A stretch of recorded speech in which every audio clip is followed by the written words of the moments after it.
Welcome back, everybody. Tonight we're going to talk about one of my favorite topics here on this channel, living gargoyles.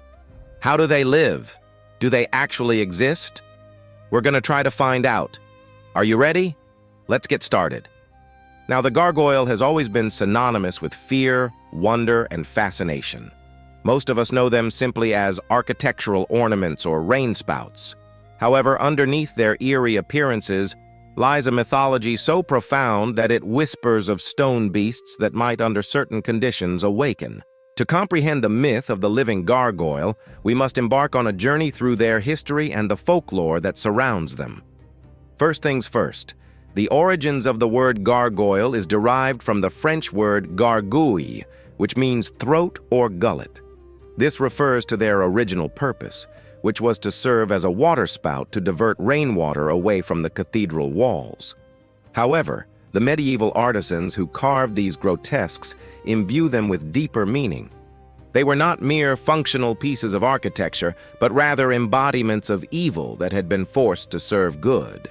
Their strange and often hideous forms were intended to frighten away demons and bad spirits. The grotesque nature of many gargoyles symbolizes the struggle between good and evil, with the gargoyles serving as the victorious agents of good.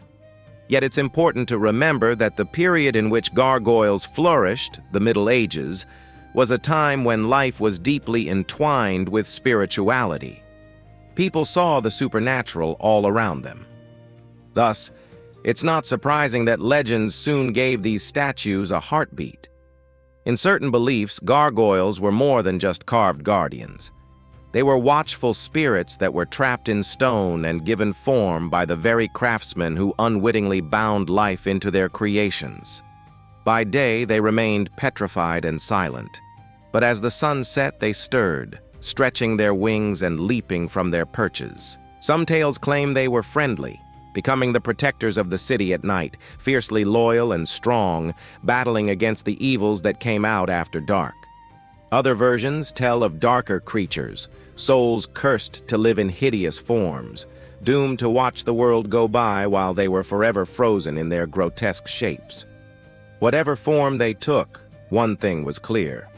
The gargoyle was a creature of the night, active and alive when the moon replaced the sun. One of the earliest stories of a living gargoyle can be traced back to 12th century France. Legend has it that a stonemason was carving a beast for the roof of a church in Rouen when he inadvertently brought it to life. During a violent storm, lightning struck the church. Witnesses swore that the gargoyle was gone from its position only to be seen again at dawn, its wings wet, as if it had flown through the rain. Skeptics attributed this to superstition, but believers saw it as proof that the stone guardians were indeed alive. Such stories spread throughout Europe, each region adding its own twist to the tale. In some places, the gargoyles were benevolent, protecting the church and the innocent from nocturnal evil. Elsewhere, they became the stuff of nightmares, malicious creatures who used their power to terrorize travelers or prey on sleeping villagers. During the Gothic revival era in the 19th century, these myths found new life. Writers wove tales of gargoyles coming alive at night to roam the streets, or even prey on those foolish enough to linger near the cathedral after dark. Victor Hugo's 1831 novel, Notre Dame de Paris, immortalized the gargoyle in literature.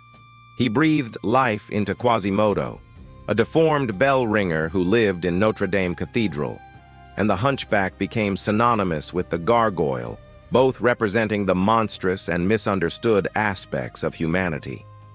Hugo also depicted Notre Dame herself as a living, breathing entity, with the gargoyles as her vigilant children watching over Paris.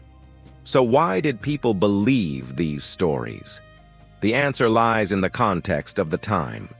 The Middle Ages was a period when life was deeply intertwined with the spiritual realm. People believed that the line between the natural and supernatural was thin. Saints performed miracles, relics bled, and demons lurked everywhere. For medieval Europeans, a cathedral was more than a house of worship. It was a physical manifestation of the divine, a place where the spiritual forces of good and evil clashed. The gargoyle then became more than a piece of architecture. It became a tangible link between the earthly and the ethereal. Its ability to ward off evil and protect the innocent resonated deeply with a population that faced constant threats from disease, war, and the forces of darkness. Moreover, the gargoyles' appearance played into medieval fears. Their grotesque, often demonic features tapped into the Christian tradition of depicting the devil and his followers in hideous forms. To a medieval observer, a gargoyle's grimacing face and twisted limbs would have been reminiscent of the creatures that haunted their nightmares. As society progressed and scientific thinking took hold, beliefs in the supernatural gradually faded for many. Yet the myth of the gargoyle endured, finding new life in art, literature, and modern culture.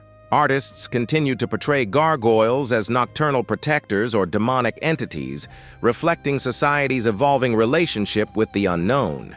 In literature, authors like Mary Shelley and Bram Stoker used gargoyles as symbols of lurking evil, connecting them to themes of darkness and monstrosity. Today, gargoyles remain iconic in fantasy stories, video games, and animated series. They serve as ancient guardians awakening in modern times, forever bound to the buildings they inhabit. However, the allure of the gargoyle doesn't lie solely in its connection to the supernatural. It also speaks to our fascination with mortality and our confrontation with the macabre. By day, a gargoyle is a static figure frozen in stone. But at night, it comes alive, reminding us that death is never far away. This duality makes the gargoyle a potent symbol of the fragility of life and the inevitability of death. Our fascination with the grotesque and macabre is deeply ingrained in human nature. The gargoyle's distorted features and association with death and darkness tap into this primal fear and draw us to it.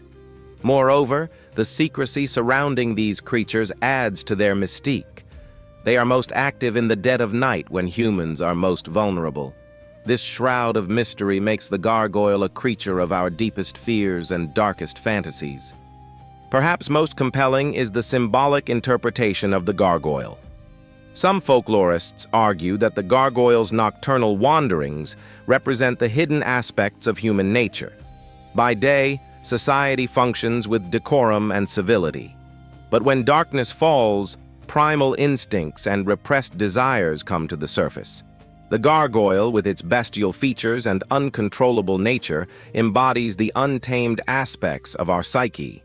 In this view, the gargoyle becomes a metaphor for the duality of human nature, the struggle between civilization and primal instincts, and the constant battle between good and evil that rages within us all.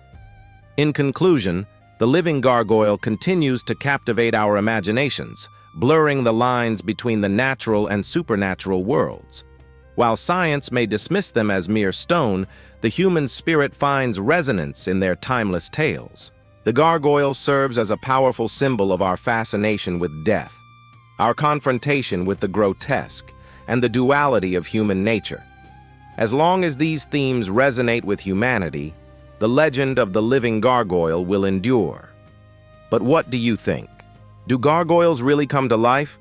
Let me know what you think in the comment section below. Also, don't forget to subscribe if you want to see more videos like this one. Thanks for watching. Have a great night and stay safe. You never know when a gargoyle might come flying through your window.